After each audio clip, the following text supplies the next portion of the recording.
Muy buenas tardes. Me referiré en esta oportunidad para compartir con ustedes al Poder Judicial, materia de suyo muy importante porque imparte justicia. Y precisamente la justicia que emana de los fallos o sentencias de los tribunales vigentes en Chile y cuya fuente es la ley. No sin antes agradecer con mucha gratitud a aquellos que me han mandado saludos, se han recordado, a pesar del transcurso del tiempo, de su viejo profesor, con quien compartieron una etapa de su vida, hermosa etapa, que es la vida universitaria. Para todas y todos, un abrazo muy cariñoso. Y los invito a suscribirse para que podamos seguir en este largo camino que es el análisis de las propuestas para una nueva constitución. Tema, a no dudar, que debe ser de interés de todos ustedes, porque recordarán cuando estudiaron Derecho Constitucional y otras materias, porque en una constitución, en definitiva, claro, se van a examinar los poderes del Estado, las atribuciones que tienen estos poderes. Y una de las cuestiones más importantes en las democracias modernas es precisamente los contrapesos, los controles, la participación del pueblo, depositario de la soberanía. Se discutirán los derechos fundamentales, esenciales o derechos humanos. Y también tendrá que analizarse respecto de estos tópicos los recursos que cuando son vulnerados se pueden entablar ante los tribunales de justicia. El papel del Poder Judicial es de trascendencia. Por eso es que este programa tiene por título Una nueva constitución para la libertad y para la justicia. La justicia es un elemento en la convivencia de los hombres desde muy antiguo. Así, en nuestra historia constitucional, desde el primer reglamento de 1810, pasando por el de 1811, el de 1812, las constituciones posteriores de 1918, la de 1823, 1833, 25, 80, y el cúmulo de reformas introducidas en la Constitución vigente, siempre el tema del Poder Judicial ha sido de sumo interés. Ahora bien,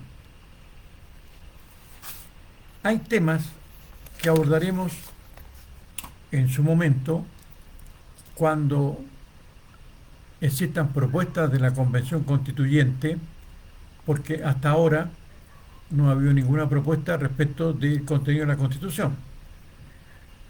Los constituyentes tienen que acelerar el tranco porque las materias son variadas, son complejas y además, si hay que introducir innovaciones, hay que analizarlo reflexivamente.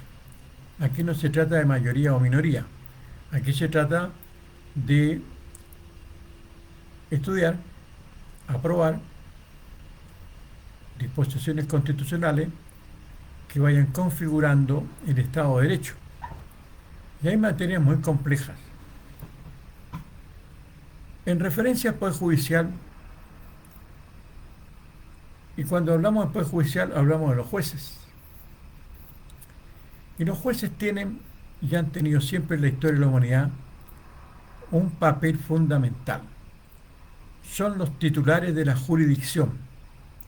A ellos les corresponde administrar justicia.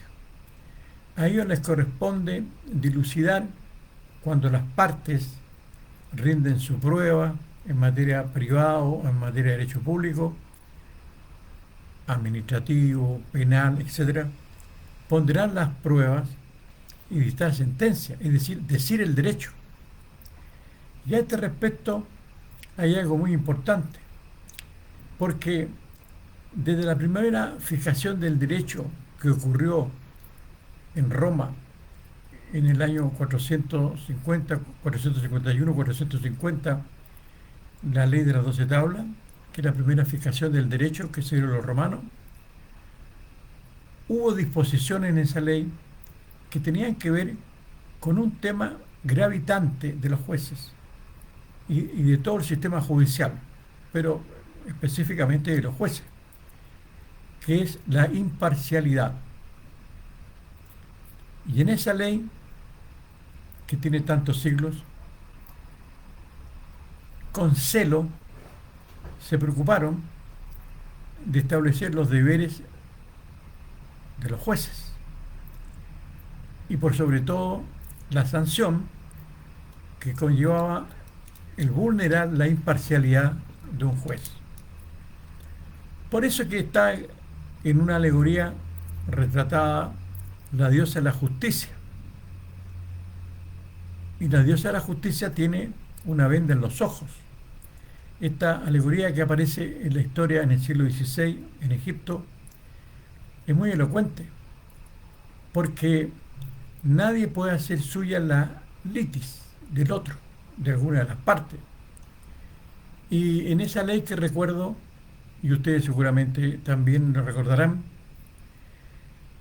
el juez que hacía suya la litis, es decir, que vulneraba el principio de la imparcialidad, la pena a que se exponía era la pena de muerte. Vean ustedes entonces, menuda responsabilidad de los jueces para no hacer suya la litis, es decir, practicar la imparcialidad. Ese es un tema de suyo importantísimo.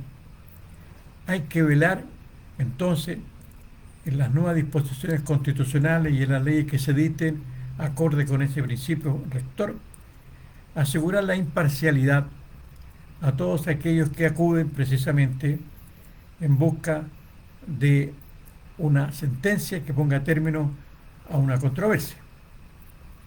Pero también es importante otro tema que abordaremos en su momento a la espera de las propuestas de los constituyentes, es el tema de la certeza jurídica. La certeza jurídica ha sido preocupación de los juristas desde siglos. Ya el jurista romano Pomponio planteaba el tema de la certeza jurídica, porque cuando se dicta una sentencia y se dilucida una controversia, se resuelve una controversia, el tema de la certeza vino representado en esa época por un efecto fundamental de la sentencia hasta el día de hoy, que es la res judicata, es decir, la cosa juzgada, que las partes no pueden volver a discutir entre las mismas partes, considerado desde un punto de vista legal, sobre el mismo objeto y causa. Y esto se aplica en todos los juicios, porque si no existiera certeza jurídica, las partes no terminarían nunca los conflictos.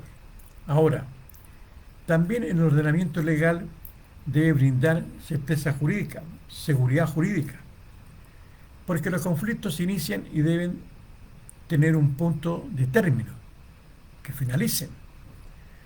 También es importante otro tema a considerar por los constituyentes, y estaremos muy alerta, y quiero por supuesto la participación de ustedes, y que den sugerencias acerca de algún tema en especial que deseen que profundicemos y que compartamos. El tema de las controversias entre la administración del Estado y los ciudadanos. Este es un capítulo muy importante. En Chile, o se le otorga competencia a los tribunales para conocer de estas controversias, o sencillamente se crean los tribunales administrativos. Ese es un temazo. También es un tema importante el estudiar el cómo evitar la superposición de poderes entre la Corte Suprema y otros órganos jurisdiccionales. De suyo también es importante discutir un tema respecto del cual la doctrina no aparece acorde o unánime respecto de una salida. Es lo que se denomina el principio de la supremacía constitucional. Sabemos que hay una pirámide en donde se reflejan las distintas calidades y jerarquías de las normas jurídicas. Y en esta pirámide, en la cúspide, por supuesto, están las normas constitucionales que se instalan en un texto que se llama Constitución, cuando estas son escritas. En consecuencia, es muy importante el tener presente que cuando se analizan estos temas que tienen que ver con los derechos fundamentales en especial, porque el ciudadano debe estar protegido frente precisamente a la administración del Estado. La administración del Estado, sea a través de los actos administrativos o del ejercicio de la potestad, es el órgano que más vulnera los derechos de los ciudadanos. En consecuencia, el ciudadano debe ser titular de los recursos que la propia Constitución debiera contemplar para que, en definitiva, quien garantice el ejercicio de los derechos fundamentales por los ciudadanos es precisamente el Poder Judicial, es decir, a través de sus jueces, a través de sus distintos órganos, en cuanto a jerarquía, llámese corte, o en general los jueces. El juez debe ser el faro iluminador de la violación de los derechos de que son titulares el ciudadano, llamados fundamentales, cuando los órganos del Estado vulneran el ejercicio de estos derechos o lo desconocen. Entonces, la garantía de estos derechos no está en manos de un órgano llamado Presidente de la República o órgano legislativo, sea una Cámara o sea ambas, si lo hubiese, Senado y Cámara de Diputados. Hay que organizar muy bien a los tribunales, como los jueces de la República deben estar siempre prestos cuando llega a su conocimiento una controversia que consista en la vulneración de derechos fundamentales que padecen los ciudadanos de parte de órganos del Estado. Este es un tema muy importante, porque como comentario, y todos ustedes lo saben, y para los que no están noticiados de esta materia jurídica,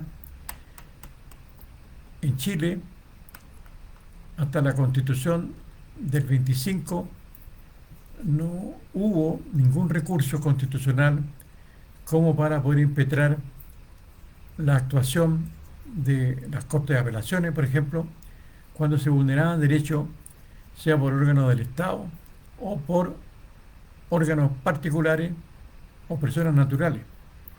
Y este recurso se ha aplicado muchísimo y es precisamente el recurso de protección. Porque claro, antes teníamos establecido y regulado el recurso de habeas corpus o amparo cuando se afectaba el ejercicio del derecho de libertad de los individuos. Este recurso de protección debe ser perfeccionado en la Asamblea Constituyente o en la Comisión Constituyente porque es uno de los recursos o acciones, porque claro, se habla de recursos cuando hay una resolución que es arbitraria e ilegal y amenaza, priva o perturba el ejercicio de algunos de los derechos que señala el artículo 20 de la actual Constitución, de algunos de los derechos que señala, no todos, algunos.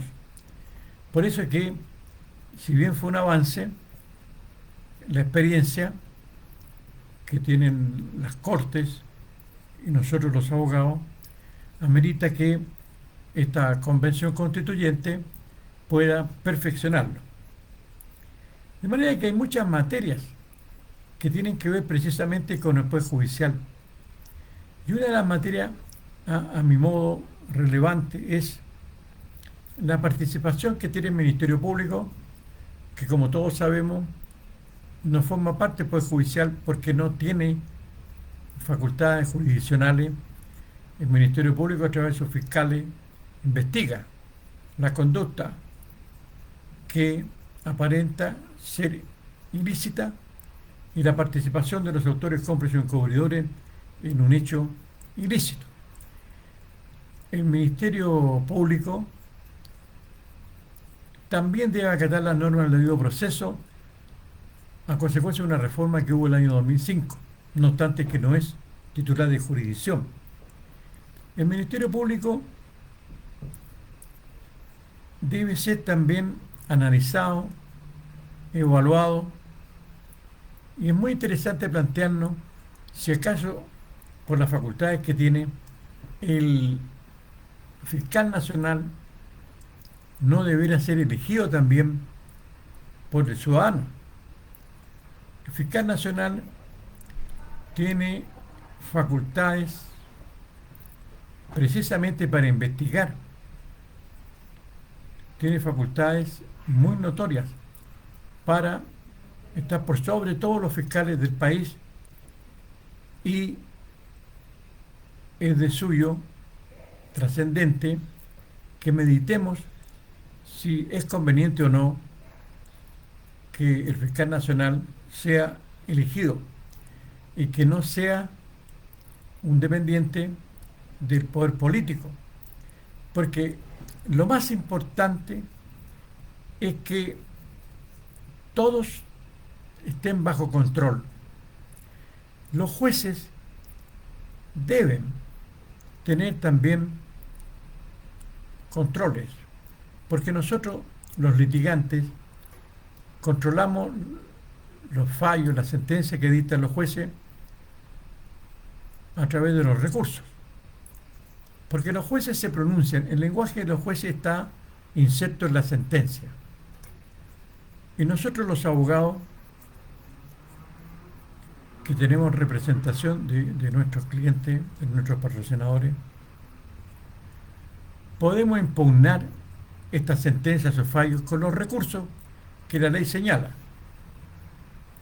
Ahora bien, el juez dicta sentencia, y el juez dicta sentencia de acuerdo con la ley.